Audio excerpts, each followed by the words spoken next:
Hybrid. Whisper lang kasi. Hybrid.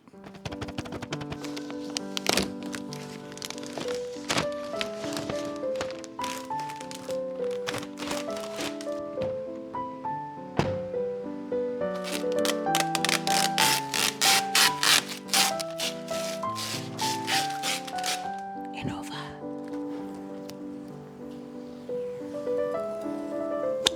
May natira.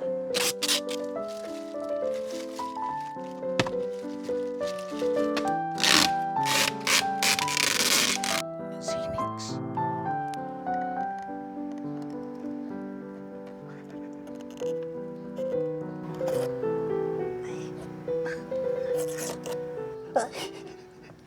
Matigas eh.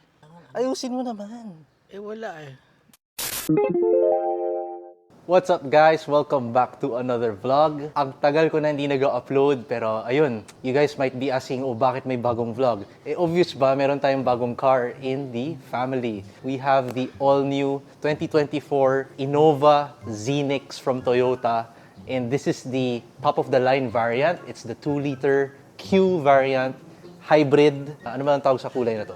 Dark metallic mica. Ha? Yung ba, di ba dark steel?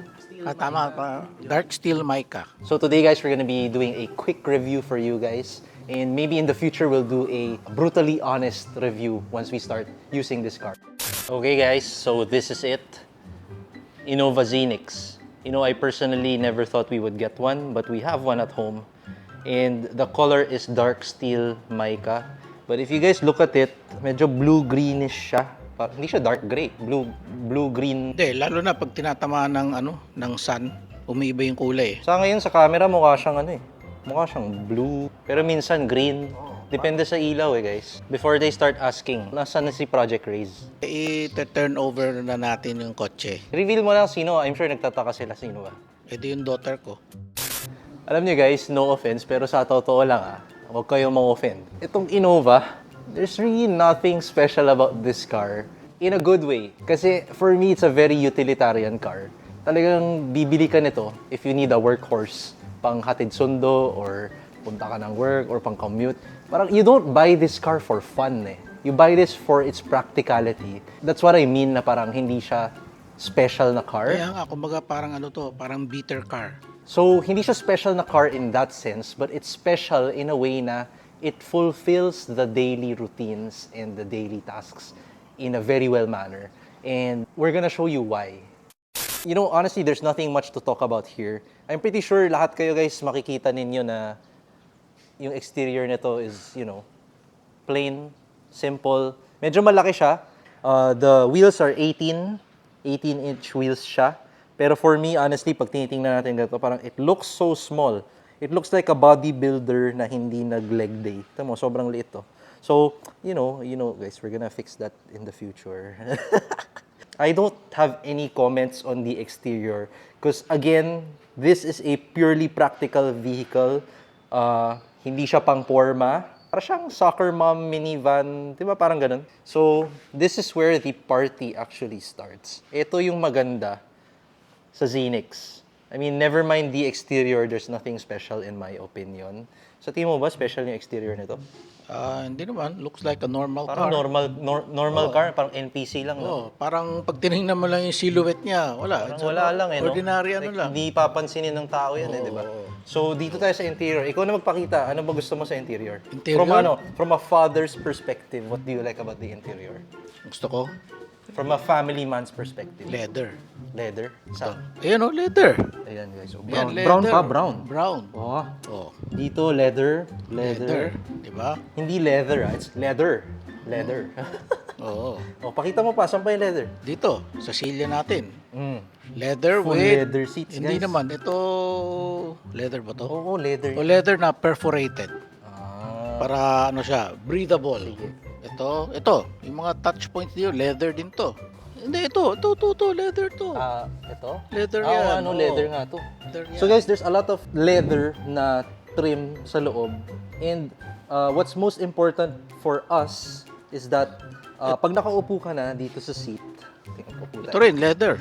pag nakaupo ka na dito and you close the door, where your arms land lahat ng matatouch mo are leather. So pati dito, armrest, leather. Steering wheel mo, leather. Oo. But you know, of course, honest tayo sa channel natin. Yes. Maraming plastic din dito eh. O, syempre. Pero, what I like about the interior of this car, of course, meron talagang mga plastic kasi hindi naman siya super mahal na kotse. Yung mga plastic na items that they put inside the car are all in places that you don't normally touch. So let me show you some examples. Oh, ito yung leather, which is what your arm touches pag nakaupo ka sa car. And then ito yung super cheap looking plastic kung saan ka mag-a-access ng window. Pero when you sit in the car, hindi naman naabot yung kamay mo dyan eh. So it doesn't really matter, di ba? This is how they cheaped out on the car to make the cost lower. Tapos ito lahat, plastic na yan. And then, ito, Plastic. plastic ba to? Plastic yan. Oh, plastic din. Hindi mo naman nakakawakan to eh guys pag nakaupo ka sa biyahe. And then here, maraming mga gloss black na Shift tab. panel. Tapos may leather to? Oo, Oo, kasi oo nga, leather. leather Oo, yan, leather. maganda. Yun. So far dito sa taas, medyo ano naman to, maganda to. Itong parang may ilaw niya. Oh, may ilaw pa. Wow. O start mo nga, pakita natin yung ano. So guys, this is a hybrid. Yan, naka-start Yan na na yun. siya. Wala tayong narinig. Pero Oo nakastart nga, na. Naka-start na. Walang engine. Hindi, paano mo malaman nakastart? Kasi ito, nakasulat dyan, ready. Hindi, malamang alam mo nag-start. Pinindot mo yung start eh. Oo nga. Pero pag, kunyari, wala yung mga iba, sanay sa pag-start ng kotse, may broom, di ba? Hmm. O, ito wala. Wala kang nararamdaman, wala kang naririnig. Tapos ito guys, yung head unit niya, it's actually an integrated head unit. Pero I keep telling my dad, why not palitan na lang natin to? Sila ni... Oy, ayan na! Ayun. Nag-start na yung engine guys. I don't know if rinig sa mic, pero nag-start na yung engine. Nag-charge siya. Anyway, I keep telling my dad, palitan natin to. Because, to tell you frankly guys, yung stock speakers nito is not good.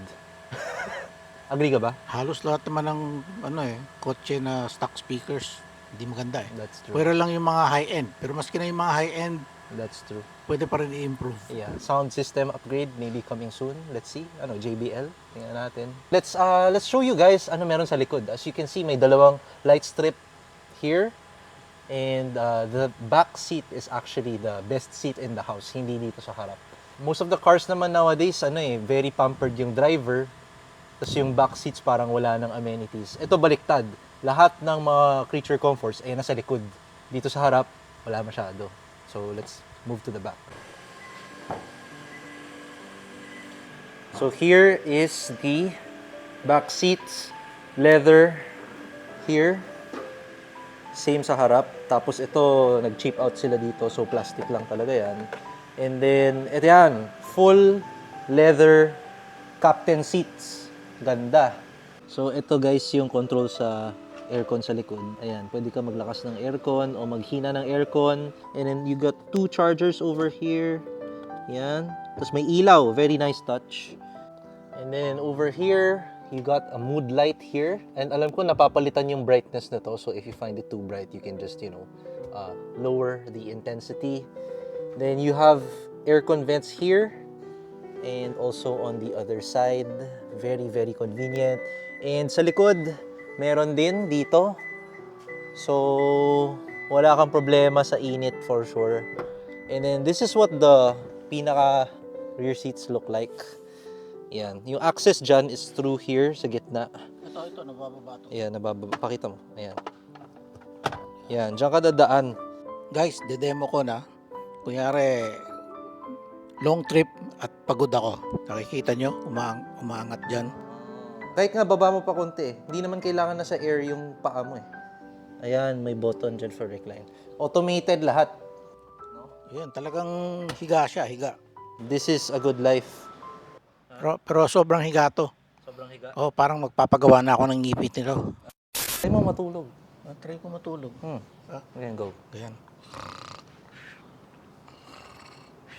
Ayun. So while my dad is fixing the seat, ito guys yung itsura ng ilaw sa likod. Ganda pala ng ilaw, no? Okay. We are here.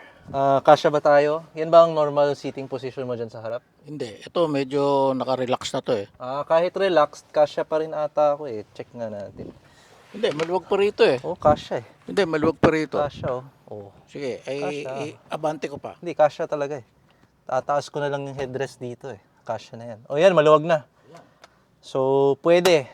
If you guys need to sit more than 1, 2, 3, 4, more than 4 people, pwede to. Pwede. Angat mo. Uy, yun uy. Yun oh. Bagsak guys. Hindi. Oh. Recline nga talaga. Kaya, Guys, so lipat ka. naka-recline. Lipat ka. Try natin pag angat tong headrest. Pwede ka na rin matulog dyan. tumatama. Hindi tatama yan. Oh, okay to ah. Yan ba? Ah, At least pag long drive hindi rin nahihirapan yung nasa third row. oo nga. Very ergonomic din dito sa likod kasi you can put your arm here. You know, natural position. Tsaka may cup holder dyan. Oh, tsaka ang laki ng cup holder. Ang laki ng cup holder. Doon sa dalawa. kabila may charging point. Oh, sa kabila, meron din, guys. Oh, doon, no. So yun guys, very very practical car and I don't see any reason why you would not buy this car if you have the budget for it. Ano, meron ka bang gustong sabihin? Wala naman. Ang gusto ko lang sabihin, kailangan itint na natin to. Sobrang init. Oh, speaking of mga kailangan gawin sa car, yun, magtitint kami. And then, yung dad ko actually, nagpalit na siya ng floor mats. So, ito, shout out nga pala to Hippo Tech Mat. Ayun. Grabe. 3D mat. Pakita namin sa inyo guys, gaano kaganda yung fit. Tingnan nyo to. Okay guys, let's move here sa harap ulit. Passenger side, this is the Hippo Tech Mat. Hanggang sa side yan guys. Pati doon sa harap. 3D hanggang sa harap. Ay, oo nga. Oo nga. So guys, super easy to extract dirt pag kailangan mo na maglinis. So by the way guys, this whole time we're filming, naka-on lang yung car pero hindi naka-on yung engine. Tapos naka-aircon lang din sa loob. Ito yung sa driver's side. No? Perfect fit. And the mat won't get in the way of your shoes dun sa pedals. Talagang, tapos meron pa siya yung clip dyan para nakalock. Kompleto sila guys hanggang likod. Ayan, 3D fit. Ayan itong buo. Grabe. Ayan. Ayan yung likod guys. Look at that. Perfect fit. Talagang they made cuts kung saan dumaan yung railing. Apart from the railing, ayan lahat to. Perfect 3D fit. So guys, sila ni Hippo Tech Mat may pinadala rin actually na rain visors. So it's over here behind me. But I think we'll save that for another video kasi kailangan pa yun i-install and everything. And of course, you can count on us pag kinabit na namin yan. I'll be posting more about it either on my Facebook page or my Instagram or of course here. May video naman for that for sure. So guys, I hope you enjoyed this video. This Innova Zenix is actually not considered a project car. But, Sino may sabi? Ha? Sino may sabi? Lahat ng kotse ko, project car. Nako, you guys heard it here, ah. Lahat daw ng kotse niya, project car. So, next thing you know, guys, naka ano na yan, TE37, naka big brake kit. Hindi, wag na. Abangan. Ano, siguro sound system, tingnan natin. Siguro PIA wipers, di ba? Silicone wipers. Anyway, guys, I hope you guys enjoyed this video. And if you did, don't forget to hit that like button and don't forget to click on the notification bell so that whenever we post, di ba, nanonotify kayo. Hindi ko na nakalimutan this time. Hindi mo na nakalimutan. Oo nga. Yun. Ngayon lang. So like and subscribe guys and I think we'll see you next time. If you have any questions about the car, just comment them down below. We'll be happy to answer them. So see you guys next time. You guys take care. Goodbye.